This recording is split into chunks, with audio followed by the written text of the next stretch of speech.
My area deals with rehab of existing homes. We work a lot in this area, Crawford-Sebastian County. We deal with emergency issues. We can deal with code, health and safety, mainly with lower income families. We're very fortunate to have partners in this with Rural Development, ADFA, City of Fort Smith, Federal Home Loan Bank. It's hard to exist every day when the things in your house need to be fixed and you don't financially have the money to do it and you physically can't do it. And I think it's wonderful that you find somebody that's willing to come in and do the things that you can't. I feel like we have a big impact on families in the area. We deal with lower income families. These families have disabled people, handicapped, young kids. When you get out of the tub, the commode is in front of you. So if you miss getting your leg over that, which I've had 2 surgeries in this one and it doesn't work very good, and Jeff can't hardly get his legs up. So when you get out of the tub, it hits you about shin high. And all you got to do is just miss getting that leg up enough and you're over into the commode. And he's tall. And ever since he had the surgery, his back doesn't bend and he has trouble getting up and down. The walls are not to where you can put anything on them to pull yourself up. So we were told they would reinforce the wall just to be able to go take a bath or shower and walk into the shower without worrying about falling out of that tub or falling in the tub. We have, I feel, some third world areas in Crawford-Sebastian counties.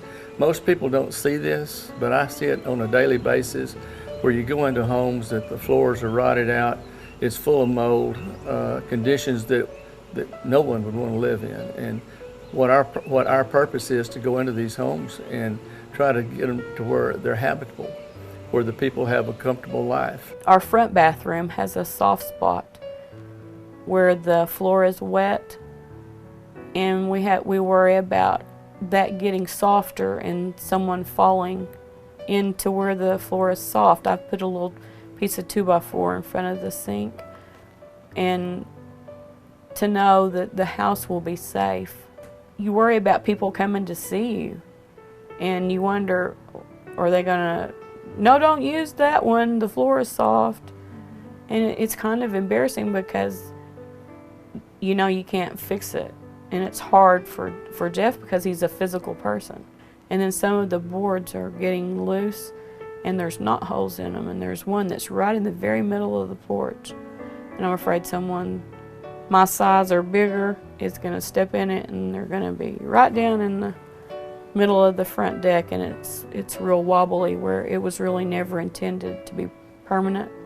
When the kids are involved, I want to see these kids have a safe, dry, warm home to live in, and the people are very happy and grateful. This is the only way that they're ever going to have a home that's inhabitable, that meets standards that we expect to meet standards of, and they're very happy. The kids are tickled to death, and it's very gratifying.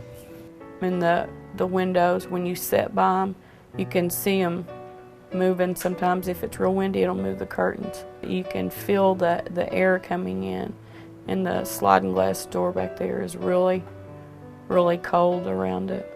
And in the winter, we dress in layers.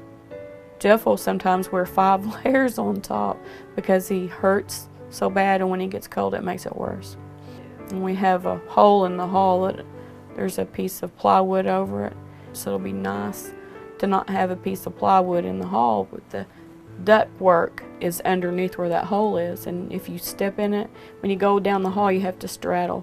But it's just things that you don't even think about until you're in the position you take for granted. Just getting around your house and being able to just do your day-to-day thing without even considering how hard it is for other people who are handicapped in different ways.